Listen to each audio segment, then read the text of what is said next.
जोहार गे सानाम नेले को नवा वीडियो हो हुयुक कना फ्री फायर लईते प्ले स्टोर रे जेहेतु फ्री फायर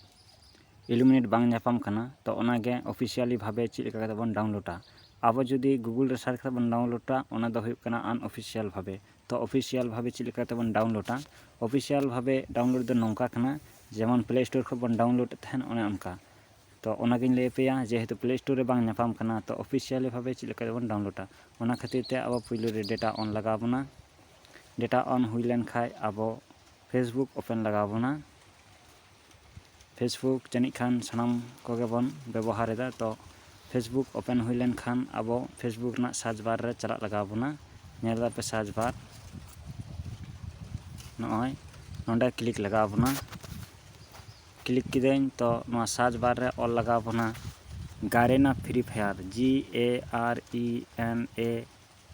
गारेना फ्री फायर ऑल हुई लेन खाय सर्च आबन तारपर पेज रे बन चला तो लातार से बन पंजाया तो नेलदा पे पेज नय पेज ना तो पेज कना आ नय नोआ जहां कना नोआ गे इंडिया रेना ऑफिशियल पेज फ्री फायर रेना इंडिया रेना ऑफिशियल पेज तो नोआ रे बन क्लिका तो गारेना फ्री फायर रे क्लिक केदा तबे खाय गे पेज रेना इनफॉरमेशन हिजुआ तो ऑफिशियल भावे बन डाउनलोडा ओना खातिर ते नेलदा पे नय पृथ्वी लिखा नोआ दो को मेता कना वेबसाइट रेना मिटन आइकन कना और HTTP जहां नोआ दो डाउनलोड लिंक कना तो नोआ HTTPS नोआ जहां कना नोंडे क्लिक लगाबोना तो क्लिक किदेन क्लिक लिखाय गे आबोआ पेज रिफ्रेशआ डाउनलोड लगित ते तो अब डाउनलोड ऑप्शन ए खोजो कना ओका तबन डाउनलोडा